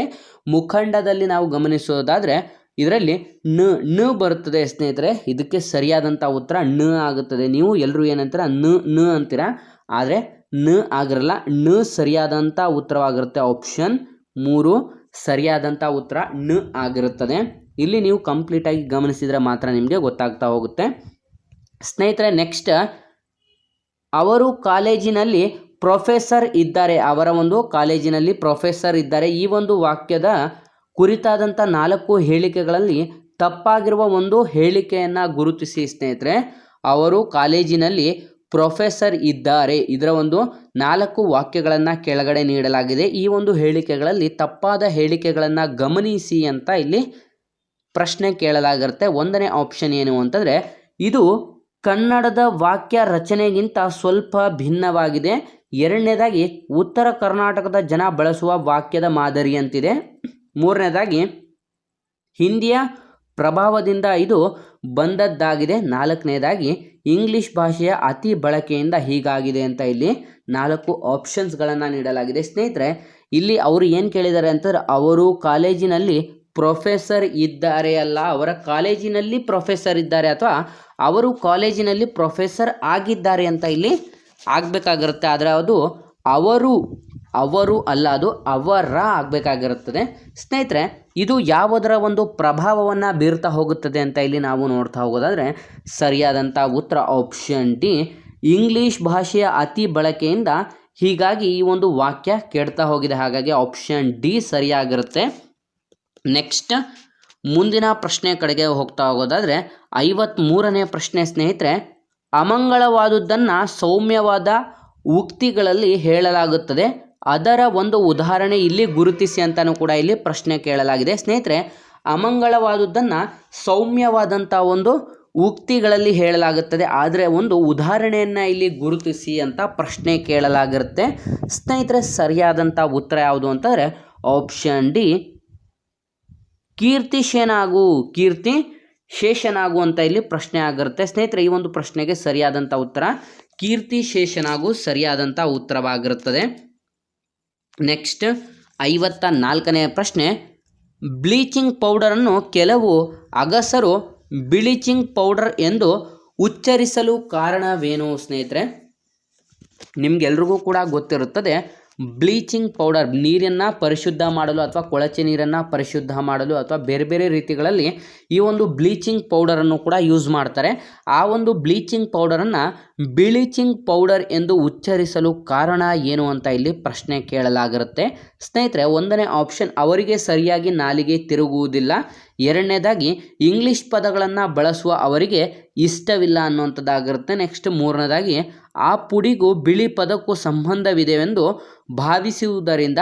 ನೆಕ್ಸ್ಟ್ 4ನೇದಾಗಿ ದ್ವಿತಾಕ್ಷರ ಉಚ್ಚಾರ ಕಷ್ಟವಾಗಿದ್ದರಿಂದ ಬಿಡಿಸಿ ಹೇಳುತ್ತಾರೆ ಅಂತ ಇಲ್ಲಿ 4 ಆಪ್ಷನ್ಸ್ಗಳನ್ನು ನೀಡಲಾಗಿದೆ. ಬ್ಲೀಚಿಂಗ್ ಪೌಡರ್ಗೂ ಯಾಕೆ ಉಚ್ಚರಿಸಲು ಸಾಧ್ಯವಿಲ್ಲ ಅಂತ ನಾವು ನೋಡ್ತಾ ಹೋಗೋದಾದರೆ ಸರಿಯಾದಂಥ ಉತ್ತರ ಆಪ್ಷನ್ 3ನೇದಾಗಿ ಆ ಪುಡಿಗೂ ಬಿಳಿ ಪದಕ್ಕೂ ಕೂಡ ಸಂಬಂಧವಿದೆ ಎಂದು ಭಾವಿಸುವುದರಿಂದ ಇವರು ಬ್ಲೀಚಿಂಗ್ ಪೌಡರನ್ನು ಬ್ಲೀಚಿಂಗ್ ಪೌಡರ್ ಎಂದು ಕರೆಯಲಾಗುತ್ತದೆ. ಸ್ನೇಹಿತರೆ, ಕೆಲವೊಂದು ಪದಗಳು ಅಥವಾ ಕೆಲವೊಂದು ಪ್ರಶ್ನೆಗಳು ನಿಮಗೆ ಅರ್ಥ ಆಗಲ್ಲ, ಹಾಗಾಗಿ ನೀವು ಆ ಒಂದು ಆಪ್ಷನ್ಸ್ಗಳನ್ನು ನೋಡಿ ನೀವು ಸರಿಯಾದಂಥ ಉತ್ತರವನ್ನು ಕೂಡ ಮಾಡ್ತಾ ಹೋಗ್ಬೋದು. ನೆಕ್ಸ್ಟ್ 55ನೇ ಪ್ರಶ್ನೆಯನ್ನು ನೋಡ್ತಾ ಹೋದಾದರೆ, ಕರ್ ಪ್ಲಸ್ ಪೋನ್ ಈಸ್ ಈಕ್ವಲ್ ಟು ಕರ್ಪೋನ್ ಅಥವಾ ಕಾರ್ಬೋನ್ ಆಗುತ್ತದೆ ಅಥವಾ ಕಬ್ಬಿಣ. ಇಲ್ಲಿ ಬರುವಂಥ ಪೋನ್ ಮೂಲ ರೂಪದ ಸಮೀಪ ಅರ್ಥವೇನು ಸ್ನೇಹಿತರೆ? ಇಲ್ಲಿ ಅವರು ಪದಗಳನ್ನು ನೀಡಿ ಆ ಒಂದು ಪದಗಳನ್ನು ಕೂಡಿಸಿ ಆ ಒಂದು ಪದ ಮುಂದೆ ಏನಾಗ್ತಾ ಬಂದಿದೆ ಅನ್ನೋದಂತನ್ನು ನೀಡ್ತಾ ಹೋಗಿದ್ದಾರೆ. ನೆಕ್ಸ್ಟ್ ಇದರಲ್ಲಿ ಇರುವಂಥ ಒಂದು ಪೋನ್ ಎಂಬುವಂಥದ್ದು ಪದ ಯಾವುದರ ಮೂಲ ಸಮೀಪದ ಅರ್ಥವನ್ನು ನೀಡುತ್ತದೆ ಅಂತ ಇಲ್ಲಿ ಪ್ರಶ್ನೆಯನ್ನು ಕೇಳಲಾಗಿರುತ್ತೆ ಸ್ನೇಹಿತರೆ. ಸರಿಯಾದಂಥ ಉತ್ತರ ಆಪ್ಷನ್ ಸಿ, ಲೋಹ ಅನ್ನುವಂಥದ್ದನ್ನ ಪದದ ಅರ್ಥವಾಗಿರುತ್ತೆ ಅಂತಾರೆ. ಪೋನ್ ಅಂತಂದರೆ ಲೋಹ ಎಂಬಂಥ ಪದದ ಅರ್ಥವನ್ನು ನೀಡ್ತಾ ಹೋಗುತ್ತದೆ. ನೆಕ್ಸ್ಟ್ 56ನೇ ಪ್ರಶ್ನೆ ಕಡೆಗೆ ಬರೋದಾದರೆ, ಸಂಸ್ಕೃತದಿಂದ ಕನ್ನಡಕ್ಕೆ ಬಂದಿರುವಂಥ ಅವಸರ ಪದಕ್ಕೆ ಸಮಯ ಎಂಬ ಅರ್ಥ ಹೋಗಿ ಆತುರ ಎಂಬಂಥ ಅರ್ಥ ಬಳಕೆಯಲ್ಲಿದೆ. ಇದನ್ನು ನಾವು ಏನಂತ ಕರಿತೀವಿ ಅಂತ ನೋಡೋದಾದರೆ ಸ್ನೇಹಿತರೆ, ಸರಿಯಾದಂಥ ಉತ್ತರ ಆಪ್ಷನ್ 3ನೇದು ಇದೊಂದು ಅರ್ಥಾಂತರ ಆಗಿರುತ್ತದೆ ಅಥವಾ ಇದೊಂದು ಅರ್ಥಾಂತರ ಸರಿಯಾಗಿರುತ್ತೆ ಅಂತಂದರೆ ಅದರ ಒಂದು ಇನ್ನರ್ ಮೀನಿಂಗ್ ಅಥವಾ ಅದರದೇ ಆದಂಥ ಸಮಾನಾರ್ಥಕ ಪದದ ರೀತಿಯದು ಕಾರ್ಯವನ್ನು ನಿರ್ವಹಿಸ್ತಾ ಹೋಗುತ್ತದೆ. ನೆಕ್ಸ್ಟ್ 57ನೇ ಪ್ರಶ್ನೆ, ಬರಹದ ಇತಿಹಾಸದಲ್ಲಿ ಮೊದಲನೆಯ ಘಟ್ಟ ಯಾವುದು ಸ್ನೇಹಿತರೆ? ಬರಹದ ಇತಿಹಾಸದಲ್ಲೇ ಮೊದಲನೆಯ ಘಟ್ಟ ಯಾವುದು ಅಂತ ಇಲ್ಲಿ ಪ್ರಶ್ನೆಯನ್ನು ಕೇಳಲಾಗಿರುತ್ತೆ. ಅದು ಚಿತ್ರಲೇಖನ ಆಪ್ಷನ್ ಬಿ ಸರಿಯಾಗಿರುತ್ತೆ ಸ್ನೇಹಿತರೆ. ನೀವು ಗಮನಿಸ್ಬೋದು, 1ನೇ ಕ್ಲಾಸ್ ಸ್ಟೂಡೆಂಟು ಅಥವಾ ಈಗಿನ್ನೂ ಅಂಗನವಾಡಿಗೆ ಹೋಗ್ತಿರುವಂಥ ಸ್ಟೂಡೆಂಟ್ಸ್ಗಳಿಗೆ ಮೊದಲನೇದಾಗಿ ಅವರಿಗೆ ಯಾವುದೇ ರೀತಿಯಾದಂಥ ಅಕ್ಷರಗಳನ್ನು ಬರ್ಸಲ್ಲ. ಮೊದಲನೇದಾಗಿ ಅವರಿಗೆ ಚಿತ್ರವನ್ನು ಬಿಡಿಸೋದು, ಆ ಒಂದು ಚಿತ್ರಗಳಿಗೆ ಬಣ್ಣವನ್ನು ತುಂಬುವಂಥದ್ದು, ಈ ರೀತಿ ಕೆಲಸಗಳನ್ನು ಅಂಗನವಾಡಿ ಮತ್ತು 1ನೇ ತರಗತಿಗಳಲ್ಲಿ ಮಾಡಿಸ್ತಾರೆ. ನಲಿಕಲಿ ಅಂತ ಅವರಿಗೆ ಸಪ್ರೇಟಾಗಿ ನಲಿ ಕಲಿಯೋದ್ರಲ್ಲಿ ಕಂಪ್ಲೀಟಾಗಿ ಅವರಿಗೆ ಚಿತ್ರಗಳನ್ನು ಬಿಡಿಸೋದು ಅಥವಾ ಯಾವುದಾದ್ರೂ ಒಂದು ಕಲರ್ಗಳನ್ನು ಆ್ಯಡ್ ಮಾಡೋದು ಈ ರೀತಿಯಾಗಿ ಮಾಡ್ತಾರೆ. ಏನಕ್ಕೆ ಅಂತಾರೆ, ನೆಕ್ಸ್ಟ್ ಹೋಗ್ತಾ ಅವರು ಬರೆಯೋದನ್ನು ಕಲೀಲಿ ಅಂತ. ಹಾಗಾಗಿ ಬರಹದ ಮೊದಲನೇ ಇತಿಹಾಸದ ಕಾಲಘಟ್ಟ ಯಾವುದು ಅಂತಂದರೆ ಚಿತ್ರಲೇಖನ ಸರಿಯಾದಂಥ ಉತ್ತರ ಕೂಡ ಆಗಿರುತ್ತೆ. ನೆಕ್ಸ್ಟ್ 58ನೇ ಪ್ರಶ್ನೆ, ಹೆಚ್ಚು ಅಂತರ್ಮುಖಿಯಾದಂಥ ಅಭಿವ್ಯಕ್ತಿಯಲ್ಲಿ ಪ್ರಾಧಾನ್ಯ ತೋರುವಂಥ ಸಾಹಿತ್ಯ ಘಟ್ಟ ಯಾವುದು ಅಂತ ಇಲ್ಲಿ ಪ್ರಶ್ನೆ ಆಗಿರುತ್ತೆ. ಸರಿಯಾದಂಥ ಉತ್ತರ 2ನೇದು ನವ್ಯ ಘಟ್ಟ ಆಗಿರುತ್ತೆ ಸ್ನೇಹಿತರೆ. 2ನೇದು ನವ್ಯ ಸರಿಯಾದಂಥ ಉತ್ತರ ಕೂಡ ಆಗಿರುತ್ತದೆ. ನೆಕ್ಸ್ಟ್ 59ನೇ ಪ್ರಶ್ನೆ ಕಡೆಗೆ ಬರೋದಾದರೆ, ತೇಜಸ್ವಿ ಅವರ ಬರಹಗಳಲ್ಲಿ ಬರುವ ನಾಯಿಯ ಹೆಸರು ಏನು ಸ್ನೇಹಿತರೆ? ತೇಜಸ್ವಿ ಅವರು ಅಂತಂದರೆ ಪೂರ್ಣಚಂದ್ರ ತೇಜಸ್ವಿ ಅವರ ಬರಹಗಳಲ್ಲಿ ಬರುವಂಥ ನಾಯಿಯ ಹೆಸರು ಏನು ಅಂತ ಇಲ್ಲಿ ಪ್ರಶ್ನೆಗಳನ್ನು ಕೇಳಲಾಗಿದೆ ಸ್ನೇಹಿತರೆ. ಇದಕ್ಕೆ ಸರಿಯಾದಂಥ ಉತ್ತರ ಆಪ್ಷನ್ ಬಿ ಅಂತಂದರೆ ಕಿವಿ ಆಗಿರುತ್ತೆ ಅಂತಾರೆ. ಅವರ ಒಂದು ಬರಹಗಳಲ್ಲಿ ಬರುವಂಥ ನಾಯಿಯ ಹೆಸರು ಏನು ಅಂತಂದರೆ ಕಿವಿ ಅನ್ನುವಂಥದ್ದನ್ನು ಅವರು ಬಳಕೆ ಮಾಡಲಾಗಿರುತ್ತೆ ಅಂತಾರೆ. ಅದರ ಒಂದು ಇನ್ನರ್ ಮೀನಿಂಗ್ ಕೂಡ ಆಗಿರುತ್ತೆ. ನೆಕ್ಸ್ಟ್ 60ನೇ ಪ್ರಶ್ನೆ, ಕನ್ನಡಕ್ಕೆ ಬೇಕು ಕನ್ನಡದ್ದೇ ವ್ಯಾಕರಣ ಎಂದು ಪ್ರತಿಪಾದಿಸಿದವರು ಯಾರು ಸ್ನೇಹಿತರೆ? ಕನ್ನಡಕ್ಕೆ ಬೇಕು ಕನ್ನಡದ್ದೇ ವ್ಯಾಕರಣ ಎಂಬಂಥ ಒಂದು ವಾಕ್ಯವನ್ನು ಪ್ರತಿಪಾದಿಸಿದವರು ಅಥವಾ ಇದನ್ನು ಪ್ರತಿಪಾದಿಸಿದವರು ಯಾರು ಅಂತ ಇಲ್ಲಿ ಪ್ರಶ್ನೆ ಕೇಳಲಾಗಿರುತ್ತೆ. ಸ್ನೇಹಿತರೆ ಸರಿಯಾದಂಥ ಉತ್ತರ D N Shankara Bhatta option A ಸರಿಯಾದಂಥ ಉತ್ತರ ಕೂಡ ಆಗಿರುತ್ತದೆ. ನೆಕ್ಸ್ಟ್ ಮುಂದಿನ ಪ್ರಶ್ನೆ ಕಡೆಗೆ ಬರೋದಾದರೆ 61ನೇ ಪ್ರಶ್ನೆ, ದ್ರಾವಿಡ ಭಾಷೆಯಲ್ಲಿ ಅತಿ ಹೆಚ್ಚು ಜನ ಮಾತನಾಡುವ ಭಾಷೆ ಯಾವುದು ಸ್ನೇಹಿತರೆ? ದ್ರಾವಿಡರು ನಿಮಗೆ ಗೊತ್ತಿರುತ್ತೆ, ದ್ರಾವಿಡರಲ್ಲಿ ಅತಿ ಹೆಚ್ಚು ಭಾಷೆ ಮಾತನಾಡುವಂಥ ಜನರು ಯಾರು ಅಂತ ಇಲ್ಲಿ ಪ್ರಶ್ನೆಯನ್ನು ಕೇಳಲಾಗಿರುತ್ತೆ. ಸರಿಯಾದಂಥ ಉತ್ತರ ಆಪ್ಷನ್ 2 ತೆಲುಗು ಮಾತನಾಡುವ ಜನರು. ಸ್ನೇಹಿತರೆ ದ್ರಾವಿಡ ಭಾಷೆಗಳು ಅಂತ ನಿಮಗೆ ಗೊತ್ತಿರಬೇಕಾಗಿರುತ್ತೆ. ಆ ಒಂದು ದ್ರಾವಿಡ ಭಾಷೆಗಳಲ್ಲಿ ಅತಿ ಹೆಚ್ಚು ಮಾತನಾಡುವಂಥ ಭಾಷೆ ಯಾವುದು ಅಂತಂದರೆ ತೆಲುಗು. ಸರಿಯಾದಂಥ ಉತ್ತರ ಕೂಡ ಆಗಿರುತ್ತದೆ. ನೆಕ್ಸ್ಟ್ 62ನೇ ಪ್ರಶ್ನೆ ಕಡೆಗೆ ಬರೋದಾದರೆ, ಕೀರ್ತನೆಗಳ ಜೊತೆಗೆ ಶ್ರೇಷ್ಠ ಕಾವ್ಯಗಳನ್ನು ಕೂಡ ನೀಡಿದರು. ಈ ಕೆಳಗಿನವರು ಯಾರು ಕೀರ್ತನೆಗಳ ಜೊತೆಗೆ ಶ್ರೇಷ್ಠವಾದಂಥ ಒಂದು ಕಾವ್ಯ ಕೃತಿಗಳನ್ನು ನೀಡಿದವರು ಯಾರು ಅಂತ ನಾವು ನೋಡ್ತಾ ಹೋಗೋದಾದರೆ ಸ್ನೇಹಿತರೆ ಸರಿಯಾದಂಥ ಉತ್ತರ ಆಪ್ಷನ್ ಬಿ ಕನಕದಾಸರು ತಮ್ಮ ಕೀರ್ತನೆಗಳ ಜೊತೆಗೆ ಶ್ರೇಷ್ಠವಾದಂಥ ಒಂದು ಕಾವ್ಯ ಕೃತಿಗಳನ್ನು ಕೂಡ ನಮ್ಮ ಕನ್ನಡ ಭಾಷೆಗೆ ನೀಡ್ತಾ ಹೋಗಿದ್ರು. ನೆಕ್ಸ್ಟ್ 65ನೇ ಪ್ರಶ್ನೆ, ಬೆಟ್ಟದ ಮೇಲೊಂದು ಮನೆಯ ಮಾಡಿ ಮೃಗಗಳನ್ನೊಂಚಿ. ಈ ವಚನದ ಕರ್ತೃ ಯಾರು ಸ್ನೇಹಿತರೆ? ಬೆಟ್ಟದ ಮೇಲೊಂದು ಮನೆಯ ಮಾಡಿ ಮೃಗಗಳಿಂದಚನ್. ಈ ವಚನದ ಕರ್ತೃ ಯಾರು ಅಂತ ನಾವು ನೋಡ್ತಾ ಹೋಗೋದಾದರೆ ಸರಿಯಾದಂಥ ಉತ್ತರ ಯಾವುದು ಅಂತ ಇಲ್ಲಿ ನಾವು ಕಂಪ್ಲೀಟಾಗಿ ನೋಡ್ತಾ ಹೋಗೋದಾದರೆ ಸ್ನೇಹಿತರೆ ಆಪ್ಷನ್ ಎ ಅಕ್ಕ ಮಹಾದೇವಿಯವರು. ಆಪ್ಷನ್ ಎ ಅಕ್ಕ ಮಹಾದೇವಿಯವರ ಒಂದು ವಚನ ಕೂಡ ಇದಾಗಿರುತ್ತದೆ. ನೆಕ್ಸ್ಟ್ 64ನೇ ಪ್ರಶ್ನೆ ಏನು ಅಂತಾರೆ, ನೀರೊಳ ಗಿರ್ದುಂ ಬೆಮರ್ತನ್ ಉರಗ ಪ್ರತಾಪಂ. ಸ್ನೇಹಿತರೆ ಈ ಒಂದು ಪದ್ಯ ನಿಮಗೆ ಆಲ್ಮೋಸ್ಟ್ PUCಯಲ್ಲಿ ಅಥವಾ ಫಸ್ಟ್ ಇಯರ್ ಡಿಗ್ರಿಯಲ್ಲಿ ಇತ್ತು ಅಂತ ಅನ್ಕೊತೀನಿ. ನೀರು ಒಳಗಡೆ ಇದ್ದು ಕೂಡ ಅವನು ಬೆವರ್ತಾ ಇದ್ದ ಅಂತ ಅನ್ನೋ ಮೀನಿಂಗನ್ನು ನೀಡ್ತಾ ಹೋಗುತ್ತೆ ಇದು ಸ್ನೇಹಿತರೆ. ಅಂತಂದರೆ ಇದು ಯಾವ ಅಲಂಕಾರದ ಉದಾಹರಣೆ ಆಗಿದೆ ಅಂತ ಇಲ್ಲಿ ಪ್ರಶ್ನೆಯನ್ನು ಕೇಳಲಾಗಿರುತ್ತೆ. ಸ್ನೇಹಿತರೆ ಇದು ಯಾವ ಅಲಂಕಾರಕ್ಕೆ ಉದಾಹರಣೆ ಅಂತಂದರೆ ಉತ್ಪ್ರೇಕ್ಷ ಅಲಂಕಾರ ಸ್ನೇಹಿತರೆ. ಆಪ್ಷನ್ ಡಿ ಇದು ಉತ್ಪ್ರೇಕ್ಷ ಅಲಂಕಾರಕ್ಕೆ ಆಪ್ಷನ್ ಡಿ ಉದಾಹರಣೆ ಆಗಿರುತ್ತದೆ ಸ್ನೇಹಿತರೆ. ಅಂತಂದರೆ ನೀರೊಳಗಿರ್ದುಂ ಬೆಮರ್ತನ್ ಉರಗ ಪ್ರತಾಪಂ ಅಂತಂದರೆ ಅವನು ನೀರೊಳಗಿಂದನೇ ಅವನ ಮಾತನ್ನು ಕೇಳ್ತಾ ಅವನು ಬೆವರುತ್ತಿದ್ದ ಅಂತ ಇನ್ನರ್ ಮೀನಿಂಗ್ ಕೂಡ ಆಗಿರುತ್ತೆ. ಇದು ಉತ್ಪ್ರೇಕ್ಷ ಅಲಂಕಾರಕ್ಕೆ ಒಂದು ಉದಾಹರಣೆ ಆಗಿರುತ್ತದೆ. ನೆಕ್ಸ್ಟ್ 65ನೇ ಪ್ರಶ್ನೆ ಮತ್ತು ಕೊನೆಯ ಪ್ರಶ್ನೆ ಕೂಡ ಇದಾಗಿರುತ್ತದೆ. ನಿನಗಮ್ಮನ್ ಅಹರ್ಪತಿ ಎಂಬ ಅಮ್ಮನ್ ಪದಕ್ಕೆ ಅರ್ಥವನ್ನು ಗುರುತಿಸಿ ಸ್ನೇಹಿತರೆ.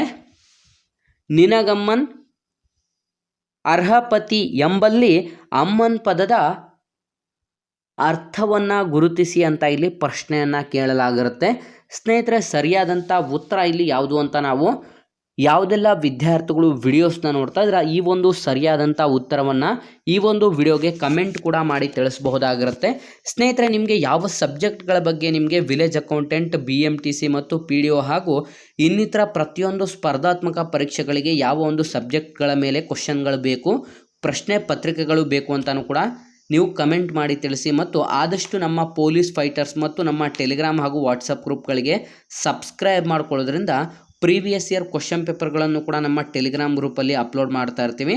ಈ ಒಂದು ವಿಡಿಯೋನ ಆದಷ್ಟು ಲೈಕ್ ಮಾಡಿ ಮತ್ತು ನಿಮ್ಮ ಎಲ್ಲ ವಿಲೇಜ್ ಅಕೌಂಟೆಂಟ್, BMTC, PDO ಮತ್ತು ಪ್ರತಿಯೊಂದು ಸ್ಪರ್ಧಾತ್ಮಕ ಪರೀಕ್ಷೆಗಳ ಎಕ್ಸಾಮ್ ಪ್ರಿಪರೇಷನ್ ಮಾಡ್ಕೊತಿರುವಂಥ ವಿದ್ಯಾರ್ಥಿಗಳೊಂದಿಗೆ ಶೇರ್ ಮಾಡಿ ಮತ್ತು ಹೆಚ್ಚಿನ ಮಾಹಿತಿಗಳಿಗೆ ನಮ್ಮ ಚಾನಲ್ಗೆ ಸಬ್ಸ್ಕ್ರೈಬ್ ಮಾಡ್ಕೊಳ್ಳಿ ಅಂತ ತಿಳಿಸ್ತಾ ಇದ್ದೀವಿ ಸ್ನೇಹಿತರೆ.